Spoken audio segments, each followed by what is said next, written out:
Marriage ಸಿಸ್ಟಮಲ್ಲಿ ಒಂದು ವ್ಯಕ್ತಿ ಅವನಿಗೆ ಗೊತ್ತಿಲ್ಲದೆ ಇರೋರ ಜೊತೆ ಮದುವೆ ಆದ್ರೂ ಓಕೆ ಅವ್ನಿಗೆ ಇಷ್ಟ ಇದೆಯೋ ಇಲ್ವೋ ಲೈಫ್ ಲಾಂಗ್ ಜೊತೆನಲ್ಲೇ ಇರಬೇಕು. ಗಂಡ ಹೆಂಡತಿ ತುಂಬ ಖುಷಿಯಾಗಿದ್ರ ಅಂದರೆ ಏನೋ ಚಿಕ್ಕಪುಟ್ಟದ್ದು ಇದ್ದೇ ಇರುತ್ತೆ.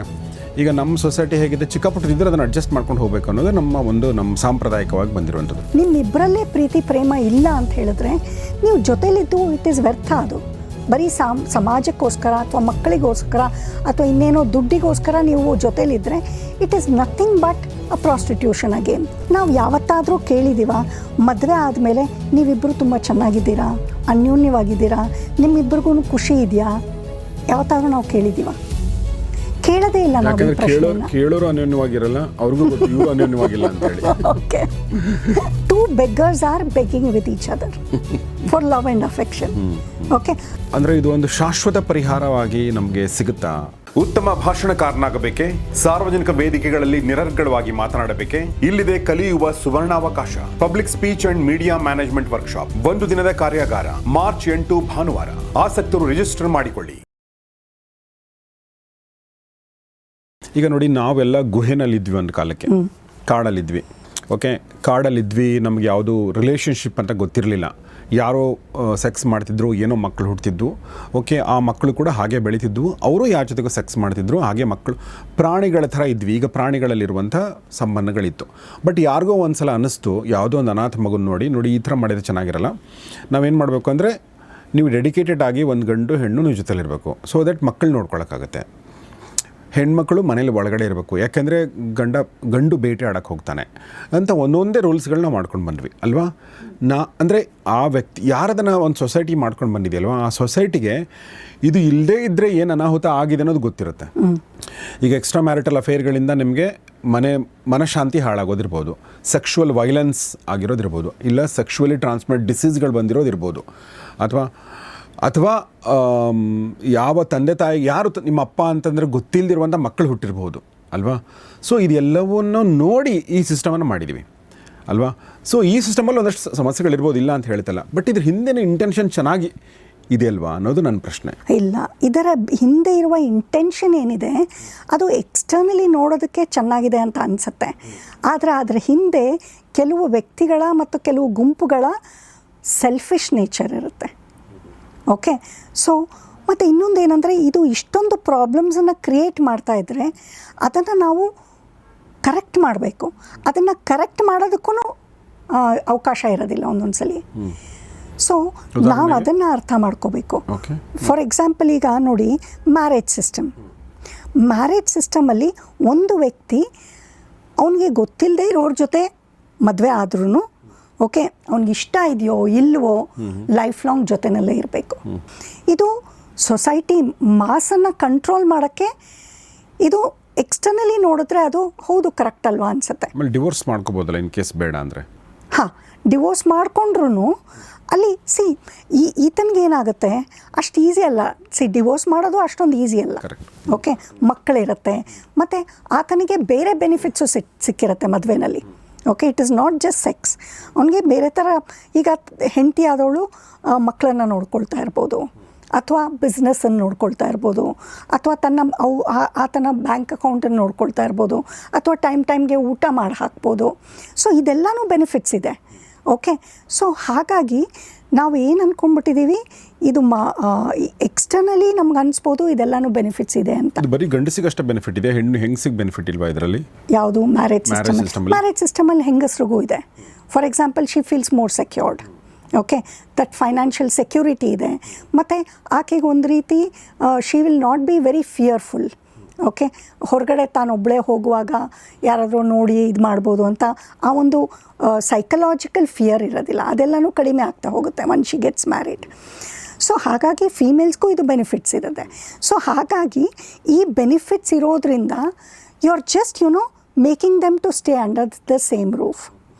ಸೊ ಈ ಒಂದೇ ರೂಫಲ್ಲಿ ನೀವು ಫೋರ್ಸ್ಫುಲಿ ಒಂದು ಟು ಹ್ಯೂಮನ್ ಬೀಯಿಂಗ್ಸನ್ನ ಇಡೋದ್ರಿಂದ ಅದರಿಂದ ಈ ಒಂದು problems which is happening at the underground ಲೆವೆಲಲ್ಲಿ ಅದನ್ನು ನಾವು ರೆಕಗ್ನೈಸ್ ಮಾಡ್ತಾ ಇಲ್ಲ.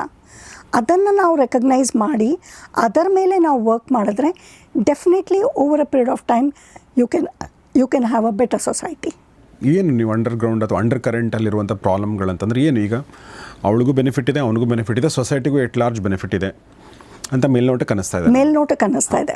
ಈಗ ಒಳಗಡೆ ಸಮಸ್ಯೆಗಳಿದ್ದ ಅಂದರೆ ಅವರಿಬ್ಬರು ಹ್ಯಾಪಿ ಆಗಿಲ್ಲ, ಆದರೂ ಬದುಕಬೇಕು ಅಂದಾಗ ಓಕೆ, ಸಣ್ಣ ಪುಟ್ಟ ಕಾಂಪ್ರಮೈಸ್ಗಳು ಮಾಡ್ಕೊಳ್ಬೇಕಾಗುತ್ತೆ ಪ್ರತಿಯೊಬ್ಬರ ಲೈಫಲ್ಲೂ ಕೂಡ. ಯಾರು ಮಾಡ್ಕೊಂಡಿರಲ್ಲ ಹೇಳಿ? ನಿಮ್ಮ ತಂದೆ ತಾಯಿಗಳು, ನಮ್ಮ ತಂದೆ ತಾಯಿಗಳು, ಅವ್ರ ತಂದೆ ತಾಯಿಗಳು ಎಲ್ಲರೂ ಕೂಡ ಗಂಡ ಹೆಂಡತಿ ತುಂಬ ಖುಷಿಯಾಗಿದ್ರ ಅಂದರೆ ಏನೋ ಚಿಕ್ಕ ಪುಟ್ಟದ್ದು ಇದ್ದೇ ಇರುತ್ತೆ. ಈಗ ನಮ್ಮ ಸೊಸೈಟಿ ಹೇಗಿದೆ, ಚಿಕ್ಕ ಪುಟ್ಟದಿದ್ದರೆ ಅದನ್ನು ಅಡ್ಜಸ್ಟ್ ಮಾಡ್ಕೊಂಡು ಹೋಗಬೇಕು ಅನ್ನೋದು ನಮ್ಮ ಸಾಂಪ್ರದಾಯಿಕವಾಗಿ ಬಂದಿರುವಂಥದ್ದು. ಚಿಕ್ಕ ಪುಟ್ಟದ ಮೀರಿ ಅಲ್ಲೇನೋ ಆಗ್ತಾಯಿದೆ ಅಂದರೆ ಡಿವೋರ್ಸ್ಗೆ ಹೋಗ್ಬೋದು ಅಂತ ಇದೆ. ಸೊ ನಮಗೆ ಇನ್ನೊಂದೇನೆಂದರೆ, ಈಗ ಫಾರ್ ಎಕ್ಸಾಂಪಲ್ ಒಬ್ಬ ವ್ಯಕ್ತಿಗೆ ಅವ್ನ ಹೆಂಡತಿ ಸರಿ ಇಲ್ಲ ಅಂತ ಅನಿಸಿ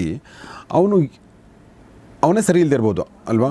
ಒಂದು. ಎರಡನೇದು, ಈ ಹೆಂಡತಿಗಿಂತ ಬೆಟರ್ ಹೆಂಡತಿ ಸಿಗ್ತಾಳೆ ಅಂತ ಏನು ಗ್ಯಾರಂಟಿ ಇದೆ ಅವನಿಗೆ? ಡೆಫಿನೆಟ್ಲಿ ಅಲ್ವಾ? ಹೌದು. ಸೊ ಹೀಗಾಗಿ ಮದುವೆನೇ ಆಗದೆ ಇರ್ಬೋದು ನಾವು, ಅಥವಾ ಅಲ್ವಾ, ಅವನು ಅಥವಾ ಅವಳು. ಸೊ ಇಲ್ಲಿ ಸಮಸ್ಯೆ ಅಂದರೆ ನಂಗೆ ಸಮಸ್ಯೆ ಗೊತ್ತಾಯಿತು, ಬಟ್ ಪರಿಹಾರ ಏನು ಅಂತ ಅದಕ್ಕೆ ಓಶೋ ಸೂಚಿಸ್ತಾ ಇರುವಂಥ, ಅಂದರೆ ಸೂಚ್ಯವಾಗಿ ಹೇಳ್ತಿರುವಂಥ ಓಶೋ ಕೂಡ ಸಮಸ್ಯೆನ ಹೇಳ್ತಾ ಇರ್ಬಿಟ್ರೆ ಪರಿಹಾರ ಹೇಳ್ತಾ ಇಲ್ಲ ನನಗನ್ಸುತ್ತೆ. ಇಲ್ಲ ಓಶೋ ಅವ್ರ ಪರಿಹಾರ ಹೇಳಿದ್ದಾರೆ. ಓಕೆ, ಓಶೋ ಹೇಳೋದೇನೆಂದರೆ, ನೀವು ಫಸ್ಟ್ ಥಿಂಗ್ ಏನಂದರೆ ನಿಮ್ಮ ಮೇಲೆ ನೀವು ವರ್ಕ್ ಮಾಡಿ. ಓಕೆ, ನೀವು ನಿಮ್ಮ ಮೇಲೆ ನೀವು ವರ್ಕ್ ಮಾಡೋದಂದರೆ ಸೆಲ್ಫ್ ಲವ್. ಫಸ್ಟು ನನ್ನನ್ನು ನಾನು ಪ್ರೀತಿಸಬೇಕು. ಓಕೆ, ಅದು ವೆರಿ ಇಂಪಾರ್ಟೆಂಟ್.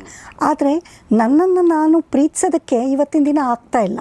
ಏನಕ್ಕಂದರೆ ನಾನು ಚೆನ್ನಾಗಿಲ್ಲ, ಅಥವಾ ನಾನು ಸರಿಯಾಗಿ ಕ್ವಾಲಿಫೈಡ್ ಆಗಿಲ್ಲ, ಅಥವಾ ನಾನು ಬೇರೆಯವ್ರ ಥರ ಇಲ್ಲ.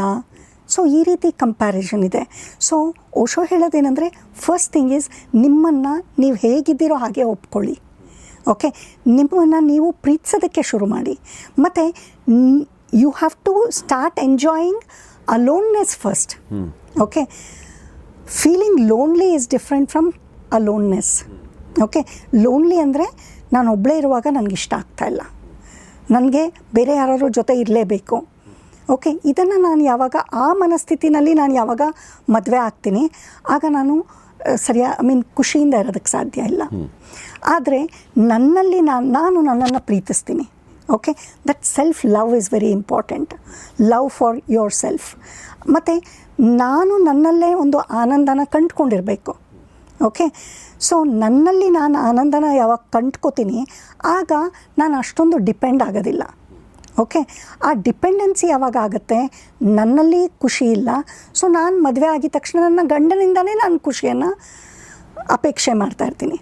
ಆತನೂ ಅಷ್ಟೇ, ಆತನ ಒಳಗಡೆ ತನ್ನದೇ ಆದ ಆನಂದ ಇಲ್ಲ, ಆತ ಕಂಟಿನ್ಯೂಸ್ಲಿ ಹೆಂಡತಿಯಿಂದ ಅಪೇಕ್ಷೆ ಮಾಡ್ತಾಯಿರ್ತಾನೆ. ಸೊ ಇಲ್ಲಿ ಏನಾಗುತ್ತೆ, two beggars are begging with each other for love and affection. Okay, ಅದು ಯಾವಾಗ ಆಗುತ್ತೋ ಆವಾಗ ಪ್ರಾಬ್ಲಮ್ ಆಗೇ ಆಗುತ್ತಲ್ವ. ಓಕೆ, ಅದರ ಬದಲಾಗಿ ಪ್ರತಿಯೊಬ್ಬ ವ್ಯಕ್ತಿನೂ ಅಷ್ಟೇ ಚಿಕ್ಕ ವಯಸ್ಸಿನಿಂದಾನೇ ತನ್ನನ್ನು ತಾನು ಪ್ರೀತಿಸೋದನ್ನು ಕಲಿಬೇಕು. ಇದೇ ಓಶೋ ಹೇಳೋದು. ನಿನ್ನನ್ನು ನೀನು ಪ್ರೀತಿ ಮಾಡೋದನ್ನು ಕಲಿ ಫಸ್ಟು. ಮತ್ತು ನಿನ್ನಲ್ಲಿರುವ ಆನಂದನ, ದ ಇನ್ನರ್ ಜಾಯ್ ಏನಿದೆ, ಇನ್ನರ್ ಹ್ಯಾಪಿನೆಸ್ ಏನಿದೆ, ಅದನ್ನು ನೀನು ಎಕ್ಸ್ಪೀರಿಯೆನ್ಸ್ ಮಾಡು. ಓಕೆ, ಅದನ್ನು ನೀನು ಯಾವಾಗ ಎಕ್ಸ್ಪೀರಿಯೆನ್ಸ್ ಮಾಡ್ತೀಯೋ ಯು ಬಿಕಮ್ ಸೆಲ್ಫ್ ಸಫಿಷಿಯೆಂಟ್. ಆಮೇಲೆ ನೀನು ಪ್ರೀತಿನ ಹಂಚ್ಕೋ ಬೇರೆಯವ್ರ ಹತ್ರ. That will be very beautiful.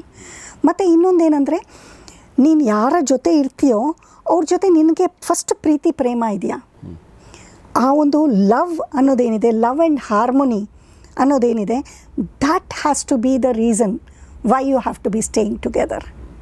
Okay, nothing else. Okay, Osho ಹೇಳೋದು ಅದೇನೆ, ನಿಮ್ಮಿಬ್ಬರಲ್ಲೇ ಪ್ರೀತಿ ಪ್ರೇಮ ಇಲ್ಲ ಅಂತ ಹೇಳಿದ್ರೆ ನೀವು ಜೊತೆಲಿದ್ದು ಇಟ್ ಈಸ್ ವ್ಯರ್ಥ. ಅದು ಬರೀ ಸಮಾಜಕ್ಕೋಸ್ಕರ ಅಥವಾ ಮಕ್ಕಳಿಗೋಸ್ಕರ ಅಥವಾ ಇನ್ನೇನೋ ದುಡ್ಡಿಗೋಸ್ಕರ ನೀವು ಜೊತೆಲಿದ್ದರೆ it is nothing but a prostitution again ಅಲ್ವಾ. ನೀನು ಇಷ್ಟಪಟ್ಟು ನಿಮ್ಮಿಬ್ಬರಲ್ಲಿ ಆ ಒಂದು ಅನ್ಯೋನ್ಯತೆ, ಪ್ರೀತಿ ಪ್ರೇಮ ಇಲ್ಲ ಅಂತ ಹೇಳಿದ್ರೆ ಅದರಲ್ಲಿ ಅರ್ಥನೇ ಇಲ್ಲ ಆ ಸಂಬಂಧದಲ್ಲಿ. ಸೊ ಯಾವಾಗ ನಿಮ್ಮಿಬ್ಬರಲ್ಲಿ ಪ್ರೀತಿ ಪ್ರೇಮ ಇರೋದಿಲ್ಲ, ಅಲ್ಲಿ ಇರೋದ್ರಲ್ಲಿ ಅರ್ಥ ಇಲ್ಲ. ಆಗ ನೀವು ಬೇರೆ ಹೋಗಿ. ಸೊ ಬಟ್ ಅದು ಆಗ್ತಾ ಇದೆಯಾ ಇವಾಗ ಸಮಾಜದಲ್ಲಿ? ಈಗ ತುಂಬಾ ಜನ ಬ್ರೇಕಪ್ಗಳು ಮಾಡ್ಕೋತಾರೆ, ತುಂಬಾ ಜನ ರಿಲೇಶನ್ಶಿಪ್ ಲಿವ್ ಇನ್ ರಿಲೇಶನ್ಶಿಪ್ ಇರ್ತಾರಲ್ಲ, ಅಲ್ಲೂ ಬ್ರೇಕಪ್ ಆಗುತ್ತೆ. ಅಲ್ಲ ಗೌರೀಶ್, ಮದುವೆ ಆದ್ಮೇಲೆ ಅಲ್ಲೂ ಬ್ರೇಕಪ್ ಆಗ್ತಾ ಇದೆ. ಗೌರೀಶ್, ಅಲ್ಲೂ ಅಷ್ಟೇನೆ, you are not having self love, you are not experiencing that inner love, you are just immediately going for another alternative ಅಷ್ಟೇ. ಓಕೆ, ಅಲ್ಲೂ you are going to suffer. Okay, so ಇಲ್ಲಿ ಬೇರೆ ಥರ ಇರ್ಬೋದು, ಅಲ್ಲಿ ಇನ್ನೊಂದು ಥರ ಸಫರ್ ಮಾಡ್ತೀರಿ. ಆದರೆ first and the foremost thing is ಪ್ರತಿಯೊಂದು ಎಜುಕೇಷನಲ್ಲೂ ನಾವು ಆ ಸೆಲ್ಫ್ ಲವನ್ನು ಹೇಳ್ಕೊಡ್ಬೇಕು, ಮತ್ತು how to handle all your emotions. Okay, it could be anger, hate ಇರ್ಬೋದು, ಜಲಸಿನೆಸ್ ಇರ್ಬೋದು, ಮತ್ತು ಡಿಪ್ರೆಷನ್ ಇರ್ಬೋದು. ಇದನ್ನೆಲ್ಲ ತಾನೇ ಓಕೆ ಅದರಿಂದ ಹೊರಗಡೆ ಬರೋದು ಹೇಗೆ, ಮತ್ತು ಆ ಒಂದು ಧ್ಯಾನ ಮಾಡೋದ್ರಿಂದ ಅದರ ಆನಂದ ಏನಿದೆ ಅದನ್ನು ಅನುಭವಿಸೋದೆ ಹೇಗೆ, ಮತ್ತು ಒಬ್ಬರೇ ಇದ್ದಾಗಲೂ ಸಂತೃಪ್ತಿಯಾಗಿ ಹೇಗೆ ಜೀವನ ಮಾಡೋದು, ಇದನ್ನು ನಾವು ಹೇಳ್ಕೊಡ್ಬೇಕು ಫಸ್ಟು. ಅದನ್ನು ನಾವು ಯಾವಾಗ ಹೇಳ್ಕೊಡ್ತೀವಿ ಆಗ ಏನಾಗುತ್ತೆ, ಅವರಲ್ಲಿ ಒಂದು ಸಂತೃಪ್ತಿ ಇರುತ್ತೆ, ಅವರಲ್ಲೇ ಒಂದು ರೀತಿ ಪ್ರೀತಿ ಪ್ರೇಮ ಇರುತ್ತೆ. ಯಾರೂ ಇಲ್ಲದೆ ಇದ್ದರೂ ಅವರು ತುಂಬಾ ಆರಾಮವಾಗಿ ಸಂತೋಷವಾಗಿ ಇರೋದನ್ನು ಕಲಿಬೇಕು. ಆಮೇಲೆ ನೀವು ಮದುವೆ ಮಾಡ್ಕೊಂಡಾಗ ಏನಾಗುತ್ತೆ, ಅದ ಪರ್ಸನ್ ಆಲ್ಸೋ ಅದೇ ಥರ ಇದ್ದಾಗ ಇಬ್ಬರೂ ಅಷ್ಟೇ ಆರಾಮವಾಗಿರ್ಬೋದು. ಬಟ್ ಇಬ್ಬರೂ ಯಾಕೆ ಇವತ್ತಿನ ದಿನ ಆರಾಮವಾಗಿಲ್ಲ, ನೀವು ಹೇಳೋ ಥರ ಡೈವರ್ಸ್ ಮಾಡ್ಕೋತಾರೆ, ಲಿವ್ ಇನ್ ರಿಲೇಷನ್ಶಿಪ್ ಇರ್ಬೋದು. ಇಲ್ಲಿ ಮದುವೆ ಮಾಡ್ಕೊಂಡಿದ್ದ ತಕ್ಷಣ ಅವರು ಆರಾಮವಾಗಿರೋದಿಲ್ವಾ? ಅಲ್ಲ. ಐ ಹ್ಯಾವ್ ಸೀನ್ ಕೆಲವು couples, they are beautiful, they are leading a beautiful life because ಅವರಿಬ್ಬರು ಒಬ್ಬರನ್ನ ಪ್ರೀತಿ ಮಾಡ್ತಾರೆ, ಪ್ರೇಮದಿಂದ ಇದ್ದಾರೆ, ಅನ್ಯೋನ್ಯತೆ ಇದೆ ಇಬ್ಬರಲ್ಲಿ. ಸೊ ನೀವು ಮದುವೆ ಮಾಡ್ಕೊಳ್ತೀರಾ ಅಥವಾ ಲಿವಿಲ್ನಲ್ಲಿದ್ದೀರಾ ಅಥವಾ ಅಫೇರ್ ಇಟ್ಕೊಂಡಿರ್ತೀರಾ ಅನ್ನೋದು ಪ್ರಶ್ನೆ ಅಲ್ಲ. ಪ್ರಶ್ನೆ ಇಲ್ಲಿ ಒಂದು ಗಂಡು ಹೆಣ್ಣು ಜೊತೆಲಿದ್ದಾರೆ ಅಂದರೆ ಅವರಲ್ಲಿ ಪ್ರೀತಿ ಪ್ರೇಮ ಇದೆಯಾ, ಅನ್ಯೋನ್ಯತೆ ಇದೆಯಾ? ಆ ಅನ್ಯೋನ್ಯತೆ ಇಲ್ಲ ಅಂತ ಹೇಳಿದ್ರೆ ಯಾಕೆ ಇಲ್ಲ, ಯಾವ ಕಾರಣದಿಂದ ಇಲ್ಲ, ಮತ್ತು ಅದಕ್ಕೆ ಅವ್ರು ಏನು ಮಾಡಬೇಕು, ಯಾವ ಎಮೋಷನ್ಸ್ ಅವ್ರಿಗೆ ಪ್ರಿಡಾಮಿನೆಂಟಾಗಿ ಕಾಡ್ತಾ ಇದೆ. ಸೊ ಅದನ್ನು ಅವರು ಅನಲೈಸ್ ಮಾಡಬೇಕು ಮತ್ತು ಅದರ ಬಗ್ಗೆ ಅವರು ವರ್ಕ್ ಮಾಡಬೇಕು. ಆ ರೀತಿ ಅವರು ವರ್ಕ್ ಮಾಡಿಕೊಂಡು ಅವರು ಮೆಡಿಟೇಷನ್ಸ್ ಮಾಡಿಕೊಂಡು ಒಂದು ಇನ್ನರ್ ಜಾಯ್ ಮತ್ತು ಇನ್ನರ್ ಅವೇರ್ನೆಸ್ ನಾವೇನು ಹೇಳ್ತೀವಿ ಪ್ರಜ್ಞೆಯನ್ನು ಜಾಸ್ತಿ ಮಾಡ್ಕೊಂಡು ಹೋದಾಗ ಅವ್ರಿಗೆ ಔಟರ್ ಡಿಪೆಂಡೆನ್ಸಿ ಅನ್ನೋದು ಕಡಿಮೆ ಆಗ್ತಾ ಹೋಗುತ್ತೆ. ಮತ್ತು ಅವರಲ್ಲಿ ಆ ಒಂದು ಪ್ರಜ್ಞೆ ಯಾವಾಗ ಜಾಸ್ತಿ ಆಗುತ್ತೋ ಡೆಫಿನೆಟ್ಲಿ ಈ ರೀತಿಯಾದ ಕೃತ್ಯಗಳು ಆಗೋದಕ್ಕೆ ಸಾಧ್ಯನೇ ಇಲ್ಲ. ಸೊ ಅದು ಸಾಧ್ಯ ಆಗ್ತಾ ಇದೆ ಅಂದರೆ it is out of deep unconsciousness. So ಪ್ರಜ್ಞೆಗೆ ಆಪೋಸಿಟ್ ಬಂದು ಅಪ್ರಜ್ಞೆ, ಪ್ರಜ್ಞಾಹೀನ ಸ್ಥಿತಿ, ಪ್ರಜ್ಞಾಹೀನ ಸ್ಥಿತಿಲೇ ಸಾಧ್ಯ. ಓಕೆ, ಪ್ರಜ್ಞೆ ಯಾವಾಗ ಆಂತರಿಕ ಪ್ರಜ್ಞೆ ಅನ್ನೋದು ಒಂದು ಔಟ್ವರ್ಡ್ ಪ್ರಜ್ಞೆ ಮತ್ತು ಇನ್ವರ್ಡ್ ಪ್ರಜ್ಞೆ. ಓಕೆ, ಈಗ ಕಳ್ಳತನ ಮಾಡುವಾಗ ನಮಗೆ ಔಟರ್ ಪ್ರಜ್ಞೆ ಅಂದರೆ ಏನು, outwardly you are alert. Okay, so ಸುತ್ತಮುತ್ತ ನಾವು ಹಾಗೆ ಹೀಗೆ ನೋಡ್ತೀವಿ ಲೈಕ್ ಅದು ಔಟ್ವರ್ಡ್ ಪ್ರಜ್ಞೆ ಅಲ್ಲ, ನಮ್ಮ ಇನ್ನರ್ ಪ್ರಜ್ಞೆ ಜಾಸ್ತಿ ಆಗಬೇಕು. ನಮ್ಮ ಒಂದು ಭಾವನೆಗಳನ್ನು ಮೇಲೆ ಪ್ರಜ್ಞೆ ಇರಬೇಕು, ನಮ್ಮ ಒಂದು ಯೋಚನೆಗಳು ಏನೇನು ನಡೀತಾ ಇದೆ ಅನ್ನೋದ್ರ ಬಗ್ಗೆ ನಮಗೆ ಪ್ರಜ್ಞೆ ಇರಬೇಕು. ಆ ಪ್ರಜ್ಞೆ ಯಾವಾಗ ನಮ್ಮಲ್ಲಿ ಜಾಸ್ತಿ ಆಗುತ್ತೋ ಆಗ ನಮ್ಮಲ್ಲಿ ಈ ಒಂದು ನಕಾರಾತ್ಮಕ ಭಾವನೆಗಳೇನಿದೆ ಅದೆಲ್ಲನೂ ಕಡಿಮೆ ಆಗ್ತಾ ಹೋಗುತ್ತೆ.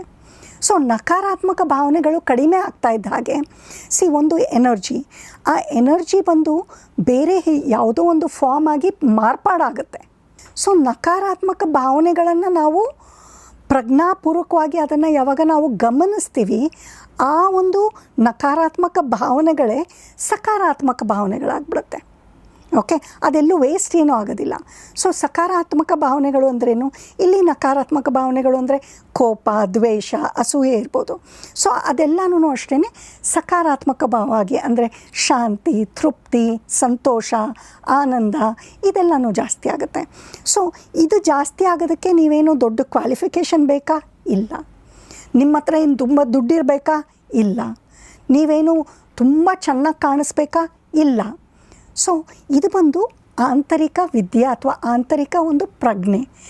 ಆ ಒಂದು ಕಾನ್ಷಿಯಸ್ ಲೆವೆಲ್ ಯಾವಾಗ ಜಾಸ್ತಿ ಆಗುತ್ತೋ ಆಗ definitely you will see a beautiful individual. But ಇದು ಕೇಳೋಕ್ಕೆ ತುಂಬ ಚೆನ್ನಾಗಿದೆ ನೀವು ಹೇಳಿದ್ದು. ಬಟ್ ಇದನ್ನು ಅಂದರೆ ಎಲ್ಲರೂ ಕೂಡ ಸಂತೋಷವಾಗಿರ್ಬೇಕು ಅನ್ಕೋತಾರೆ. ಹೌದು, ಎಲ್ಲರೂ ಕೂಡ ಬ್ಲಿಸ್ಫುಲ್ ಆಗಿರ್ಬೇಕು ಅನ್ಕೋತಾರೆ.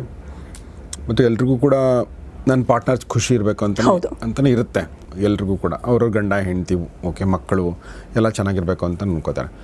ಬಟ್ ಇದು 99% ಜನರಿಗೆ ಸಾಧ್ಯ ಆಗಲ್ಲ ಪ್ರಾಬಬ್ಲಿ, ನನಗೆ ಗೊತ್ತಿಲ್ಲ. ಹೀಗಾಗಿ ನನ್ನ ಪ್ರಶ್ನೆ ಏನಂದರೆ ಇದನ್ನು ಮಾಡೋದು ಹೇಗೆ ಅಂತ. ಓಕೆ, ಈಗ ನಮ್ಮ ಸ್ಕೂಲ್ ಕಾಲೇಜ್ಗಳಲ್ಲಿ ಧ್ಯಾನ ಅನ್ನೋದು ನಮಗೆ ಗೊತ್ತೇ ಇರಲಿಲ್ಲ. ನಾವು ದೊಡ್ಡವರಾಗೋ ತನಕ ನನಗೆ ಧ್ಯಾನ ಅಂತಲೇ ಗೊತ್ತಿರಲಿಲ್ಲ. ವ್ಯಾಯಾಮ ಅಂತ ಸ್ವಲ್ಪ ಗೊತ್ತಿತ್ತು, ಯೋಗ ಒಂದು ಸ್ವಲ್ಪ ಗೊತ್ತಿತ್ತು, ಧ್ಯಾನ ಭಾಳ ದಿನ ಆದಮೇಲೆ ಗೊತ್ತು, ಪ್ರಾಣಾಯಾಮ ಅದಾದಮೇಲೆ ಗೊತ್ತಾಯಿತು. ಅದಾದಮೇಲೆ ಗೊತ್ತಾದಮೇಲೆ ನಾನು ಸ್ವಲ್ಪ ಅದರಲ್ಲಿ ಪ್ರಾಕ್ಟೀಸ್ ಮಾಡಿ I have understood. So to some extent ತುಂಬ ಅದರಲ್ಲಿ ನಾನು ಡೀಪಾಗಿ ನಂಗೆ ಅರ್ಥ ಆಗಿದೆ ಅಂತ ಹೇಳ್ತಾ ಇಲ್ಲ.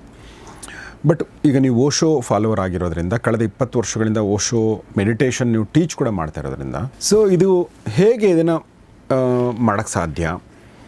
ಇದು ಅಂದರೆ ಇದು ಒಂದು ಶಾಶ್ವತ ಪರಿಹಾರವಾಗಿ ನಮಗೆ ಸಿಗುತ್ತಾ ಅನ್ನೋದು ಪ್ರಶ್ನೆ. ಡೆಫಿನೆಟ್ಟಾಗಿ ಸಿಗುತ್ತೆ ಗೌರೀಶ್, ಬಟ್ ಆದರೆ ನಾವು ಅದ್ರ ಬಗ್ಗೆ ಗಮನ ವಹಿಸಬೇಕು. ಅದರ ಬಗ್ಗೆ ನಾವು ಸ್ವಲ್ಪ ಯೋಚನೆ ಮಾಡಬೇಕು, ಚಿಂತನೆ ಮಾಡಬೇಕು, ಡಿಸ್ಕಸ್ ಮಾಡಬೇಕು. ಡೆಫಿನೆಟ್ಟಾಗಿ ಇದು ಸಾಧ್ಯ. ಓಕೆ, ಇದೇನು ತುಂಬ ಬ್ರಹ್ಮವಿದ್ಯೆ ಏನಲ್ಲ. ಪ್ರತಿಯೊಬ್ಬ ಮನುಷ್ಯನಿಗೂ ಈ ಒಂದು ಪೊಟೆನ್ಷಿಯಲ್ ಇದೆ. ಓಕೆ, ಪ್ರತಿಯೊಂದು ಹ್ಯೂಮನ್ ಬೀಯಿಂಗಿಗೂ ಅಷ್ಟೇ ಪ್ರಜ್ಞೆ ಅನ್ನೋದಿದೆ. ಆ ಪ್ರಜ್ಞೆ ಅನ್ನೋದು ತುಂಬ ಕಡಿಮೆ ಇದೆ. ಸೊ ಅದನ್ನು ಬೆಳೆಸ್ಕೊಳ್ಳೋ ಒಂದು ಸಾಧ್ಯತೆ ಇದೆ. ಓಕೆ, ಆ ಸಾಧ್ಯತೆ ಮೇಲೆ ನಾವು ಗಮನ ಕೊಡಬೇಕಷ್ಟೇ.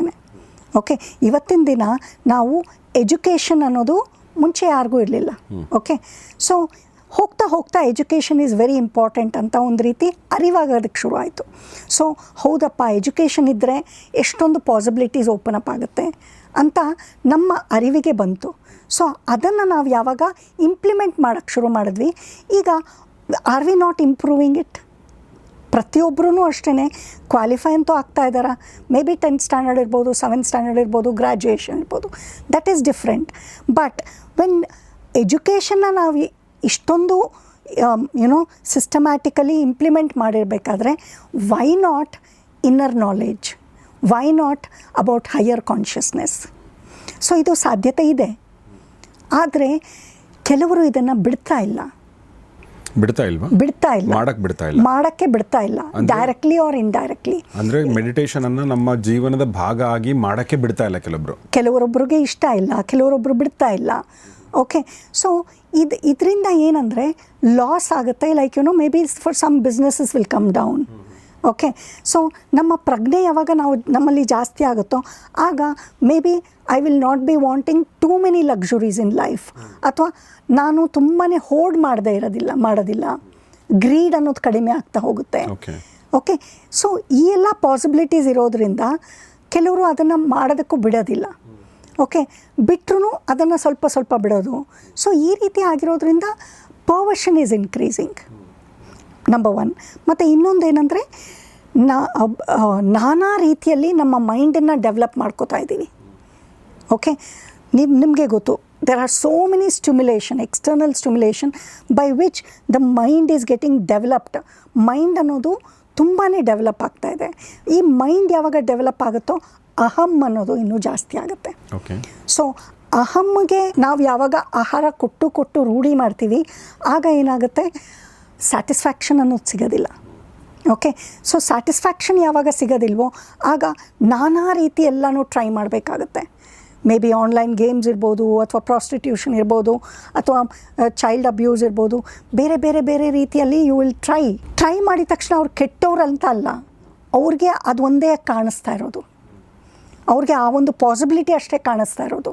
ಆ ಒಂದು ತೃಪ್ತಿ ಅನ್ನೋದು ಅವ್ರು ಏನನ್ನು ಚೇಸ್ ಮಾಡ್ತಾ ಇದ್ದಾರೆ ಅದಕ್ಕೆ ಅವ್ರಿಗೆ ಸಿಗ್ತಾ ಇರೋದು ಅದು ಒಂದೇ. ಸೊ ಪರಿವರ್ತನೆ ಮಾಡ್ಕೊಳ್ಳೋದಕ್ಕೆ ಪ್ರತಿಯೊಬ್ಬರಿಗೂ ಪೊಟೆನ್ಷಿಯಲ್ ಇದೆ. Each and every human being has the capability, has that ability also. But ಅದನ್ನು ರೆಕಗ್ನೈಸ್ ಮಾಡೋಕ್ಕಾಗ್ತಿಲ್ಲ. ಆ ಒಂದು ಪ್ರಜ್ಞಾಹೀನತೆ ಎಷ್ಟು ಇದೆ ಅಂದರೆ ಅವ್ರಿಗೆ ಬೇರೆ ಏನೇನೋ ಕೆಲಸ ಮಾಡಿಸ್ಬಿಡುತ್ತೆ. ಈಗ ನೀವು ಜೈಲಲ್ಲಿ ಹೋಗಿ ಕ್ರಿಮಿನಲ್ಸ್ ಏನಿದ್ದಾರೆ ಅವ್ರನ್ನ ಹೋಗಿ ಮಾತಾಡಿಸಿ ನಿಮಗೆ ಅನಿಸ್ಬಿಡುತ್ತೆ, ಪಾಪ ಇವನು ಇಷ್ಟು ಒಳ್ಳೆಯವನಿದ್ದಾನಲ್ಲ, ಯಾಕೆ ಆ ಥರ ಮಾಡ್ದ ಅಂದ್ಬಿಟ್ಟು ನಿಮ್ಗೆ ಅನಿಸಿರ್ಬೋದಲ್ವ. ಎಷ್ಟೊಂದು ಜನ ನಾವು ಮೂವಿಲಿ ನೋಡ್ಬೋದು ಅಥವಾ ಯೂಟ್ಯೂಬ್ ವೀಡಿಯೋಸಲ್ಲಿ ನೋಡಿರ್ಬೋದು, ಇವನು ಇಷ್ಟೊಂದು ಒಳ್ಳೆತನ ಇದೆ ಆದ್ರೂ ಯಾಕೆ ಆ ಕ್ಷಣದಲ್ಲಿ ಇಷ್ಟೊಂದು ಈ ರೀತಿಯಾದ ದೊಡ್ಡ ಮಟ್ಟದ ಕ್ರೈಮ್ ಮಾಡಿಬಿಟ್ಟ ಅಂದ್ಬಿಟ್ಟು. ಅದಕ್ಕೆ ಮುಖ್ಯವಾದ ಕಾರಣ ಏನಂದರೆ ಪ್ರಜ್ಞಾಹೀನತೆ, ಅನ್ಕಾನ್ಷಿಯಸ್ನೆಸ್. ಸೊ ಆತ ತನ್ನ ಪ್ರಜ್ಞೆಯನ್ನು ಡೆವಲಪ್ ಮಾಡ್ಕೊಂಡು ಹೋದಾಗ ಪ್ರಜ್ಞೆ ಜಾಸ್ತಿ ಆಗ್ತಾ ಇದ್ದ ಹಾಗೆ ಏನಾಗುತ್ತಂದರೆ ಆ ಒಂದು ಆಂತರಿಕ ಆನಂದ, ಆಂತರಿಕ ತೃಪ್ತಿ ಜಾಸ್ತಿ ಆಗ್ತಾ ಹೋಗ್ಬಿಡುತ್ತೆ. ಯಾರು ನಮ್ಮನ್ನು ನಿಮ್ಮ ಪ್ರಕಾರ ಯಾರು ಇದನ್ನು ತಡೀತಾ ಇದ್ದಾರೆ? ಈಗ ನೋಡಿ, ನಮ್ಮ ಸೆಂಟ್ರಲ್ ಗೌರ್ಮೆಂಟು ಜೂನ್ 21ಕ್ಕೆ ಓಕೆ ಪ್ರತಿ ವರ್ಷ ಅಂತಾರಾಷ್ಟ್ರೀಯ ಯೋಗ ದಿನಾಚರಣೆ ಆಚರಣೆ ಮಾಡುತ್ತೆ. ವಿಶ್ವದಲ್ಲಿ ಎಲ್ಲ ಕಡೆ ಮಾಡ್ತೀವಿ, ಈ ವಿಶ್ವಸಂಸ್ಥೆಯಿಂದನೇ ಅದು ಆಗಿರುವಂಥದ್ದು. ಈಗ ನಿಧಾನವಾಗಿ ನಾವು ನಮ್ಮ ಯೂಟ್ಯೂಬಲ್ಲಿ ಸುಮಾರು ನಾವು ವಿಡಿಯೋಗಳನ್ನ ಮಾಡ್ತಾ ಇದ್ವಿ, ಧ್ಯಾನದ ಬಗ್ಗೆ, ಯೋಗದ ಬಗ್ಗೆ ಮಾಡ್ತಾ ಇದ್ವಿ. ಸ್ಕೂಲ್ಗಳಲ್ಲಿ ಇನ್ನೂ ಅದು ಇಂಟ್ರೊಡ್ಯೂಸ್ ಆಗಿಲ್ಲ ಫುಲ್ ಫ್ಲೆಡ್ಜ್ ವೇ ಅಂತ ಅನ್ಸುತ್ತೆ. ಮತ್ತು ಬೇರೆ ಬೇರೆ ರಾಷ್ಟ್ರಗಳಲ್ಲಿ, ಗಲ್ಫಲ್ಲೂ ಸುಮಾರು ಕಂಟ್ರಿಗಳಲ್ಲಿ ಯೋಗನ ಇಂಟ್ರೊಡ್ಯೂಸ್ ಮಾಡಿದ್ದಾರೆ, ಧ್ಯಾನ ಇಂಟ್ರೊಡ್ಯೂಸ್ ಮಾಡಿದ್ದಾರೆ ಅಂತ ನಾನು ಕೇಳಲ್ಪಟ್ಟಿದ್ದೀನಿ. ಸೊ ಹೀಗಾಗಿ ಇದು ಏನು ಅಂದರೆ ನಿಧಾನವಾಗಿ ಮಾಡ್ತಾ ಇದ್ದಾರೆ ಅಂತ ನೀವು ಹೇಳ್ತಾ ಇದ್ದೀರಾ? ನಿಧಾನವಾಗಿ ಮಾಡ್ತಾ ಇದ್ದಾರೆ, ಆದರೆ ಅದರ ಜೊತೆ ದೇ ಆರ್ ಆಲ್ಸೋ ಕ್ರಿಯೇಟಿಂಗ್. ಈ ಕಡೆಯಿಂದ ಕೆಲಸ ಆಗ್ತಾ ಇದ್ದರೆ ಈ ಕಡೆಯಿಂದ ಇನ್ನೂ ಸಪ್ರೆಷನ್ನು ಜಾಸ್ತಿ ಆಗ್ತಾ ಇದೆ. ಓಕೆ, ಸೊ ಮೈಂಡ್ ಡೆವಲಪ್ ಆಗೋದು ಜಾಸ್ತಿ ಆಗ್ತಾ ಇದೆ. ಮತ್ತು ಇನ್ನೊಂದು ಏನಂದರೆ ಟ್ಯಾಬೂಸು ಇನ್ನೂ ಡೀಪರ್ ಹೋಗ್ತಾ ಇದೆ. ಓಕೆ, ಸೊ ಈಗ ನೋಡಿ, ಒಂದು ಗಂಡು ಹೆಣ್ಣು ಚೆನ್ನಾಗಿಲ್ಲ ಅಂತ ಹೇಳಿದ್ರು ಒಂದೇ ಮನೆಯಲ್ಲಿ ಇರಬೇಕು. ಓಕೆ, ಈ ಒಂದು ಕಂಡೀಷನ್ ಇದೆಯಲ್ಲ, ಇದರಿಂದ ನಾವು ಹೊರಗಡೆ ಯಾವಾಗ ಬರ್ತೀವೋ ಆಗ ನಮ್ಮಿಬ್ಬರಲ್ಲಿ ಪ್ರೀತಿ, ಪ್ರೇಮ, ಅನ್ಯೋನ್ಯತೆ ಇದ್ದರೆ ಮಾತ್ರ ನಾವು ಜೊತೆಯಲ್ಲಿರ್ತೀವಿ. ಅನ್ಯೋನ್ಯತೆ ಇಲ್ವಾ, ಅದರ ಮೇಲೆ ನಾವು ಕೆಲಸ ಮಾಡ್ತೀವಿ. ಓಕೆ, ಅದು ಬಿಟ್ಟು ನಾನು ಬೇರೆಯವ್ರಿಗೋಸ್ಕರ ನಾನು ಜೊತೆಯಲ್ಲಿರ್ತೀನಿ ಅಂತ ಹೇಳಿದ್ರೆ ದಟ್ ಈಸ್ ನಾಟ್ ರೈಟ್ ಅಲ್ವಾ? ಸೊ ಅದರ ಬಗ್ಗೆ ಅರಿವನ್ನು ನಾವು ಮೂಡಿಸ್ತಾನೆ ಇಲ್ಲ. ಓಕೆ, ಹೇಗೆ? ಓಕೆ, ಯಾ, ಟೆಲ್ ಮಿ. ಮದುವೆ ಆಗಿದ ತಕ್ಷಣ ಒಂದು ಹುಡುಗಿ ಅಥವಾ ಹುಡುಗ ಸ್ಕೂಲಲ್ಲಿ ಓದುವಾಗ ಏನನ್ನು ನಾವು ಕೇಳ್ತೀವಿ? ಎಕ್ಸಾಮ್ ಬಂತಾ, ಎಕ್ಸಾಮಲ್ಲಿ ಪಾಸ್ ಆದ್ಯಾ, ಆಮೇಲೆ ಕೆಲಸಕ್ಕೆ ಸೇರ್ಕೊಂಡ್ಯಾ, ಯಾವ ಕೆಲಸಕ್ಕೆ ಸೇರ್ಕೊಂಡು ಅಂತ. ಅದಾದಮೇಲೆ ಏನು, ಮದುವೆ ಆಗಲಿಲ್ವಾ ನಿನಗಿನ್ನೂ? ಅಯ್ಯೋ, ಏನು ಇನ್ನೂ ಮದುವೆ ಆಗಿಲ್ವಾ ಅಂತ ಕೇಳ್ತೀವಿ. ಮದುವೆ ಆದಮೇಲೆ ಏನು ಮಾಡ್ತೀವಿ? ಮಕ್ಕಳಾಗಲಿಲ್ವಾ ಅಂತ. ಮಕ್ಕಳಾಗಿದ ತಕ್ಷಣ ಏನು ಕೇಳ್ತೀವಿ? ಅವ್ರ ಸ್ಕೂಲ್ ಬಗ್ಗೆ ಕೇಳ್ತೀವಿ. ನಾವು ಯಾವತ್ತಾದರೂ ಕೇಳಿದ್ದೀವ ಮದುವೆ ಆದಮೇಲೆ ನೀವಿಬ್ಬರು ತುಂಬ ಚೆನ್ನಾಗಿದ್ದೀರಾ, ಅನ್ಯೋನ್ಯವಾಗಿದ್ದೀರಾ, ನಿಮ್ಮಿಬ್ಬರಿಗೂ ಖುಷಿ ಇದೆಯಾ? ಯಾವತ್ತಾದರೂ ನಾವು ಕೇಳಿದ್ದೀವ? ಕೇಳೋದೇ ಇಲ್ಲ ನಾವು. ಕೇಳೋರು ಅನ್ಯೋನ್ಯವಾಗಿರಲ್ಲ, ಅವ್ರಿಗೂ ಗೊತ್ತು ಇವರು ಅನ್ಯೋನ್ಯವಾಗಿಲ್ಲ ಅಂತೇಳಿ. ಓಕೆ, ಈಗ ನನ್ನ ಪ್ರಾಬ್ಲಮ್ ಮತ್ತೆ ನಾನು ಯಾಕೆ ಕೇಳಿ ಇವ್ರಿಗೆ? ಕರೆಕ್ಟು. ಸೊ ಆ ಥರ ಆಗ್ಬಿಟ್ಟಿದೆ.